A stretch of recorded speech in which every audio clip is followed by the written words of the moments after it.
പെട്ടെന്ന് അപ്രതീക്ഷിതമായിട്ട് നമ്മുടെ കുറച്ച് ഫ്രണ്ട്സ് ആൻഡ് ഫാമിലീസ് വന്നതുകൊണ്ട് സ്നേഹതീരം ബീച്ചിരിക്കുകയാണ്. ഇതാണ് ജെറി സർ, എന്റെ ഏട്ടന്റെ ആത്മാർത്ഥ സുഹൃത്തും ഒപ്പം എന്റെ റൈഡിംഗ് അതിന്റെ കമറോജ് വയനാട് കണ്ടിട്ടില്ലല്ലോ. എന്നോട് പറയാം, അതൊരു കാണേണ്ട സ്ഥലം തന്നെയാണ്. അതിന്റെ റബ്ബേ, നമ്മുടെ ദുബായിലൊക്കെ ഒരു ബിൽഡിംഗ് ആണ്, അതിന്റെ കാട് വലിയ ബിൽഡിംഗ് ഫുള്ള് ദുബായ് ഒന്നല്ല. നോക്കിയിട്ട് ഇയാൾക്ക് ഈ ഒരൊറ്റ കുഴപ്പം മാത്രമേ ഉള്ളൂ, എപ്പോഴും ഫോണിലാ, ബിസി മാനാണേ.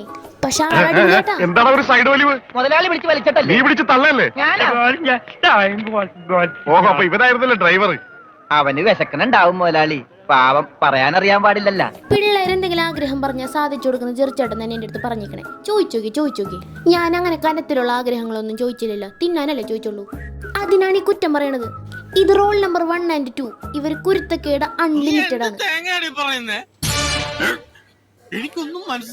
ആ അന്തം വിട്ട് കുന്തം വഴി നിൽക്കുന്നത് അവളെ കണ്ട, അവളുടെ ചേട്ടനാണ് ധവൻ.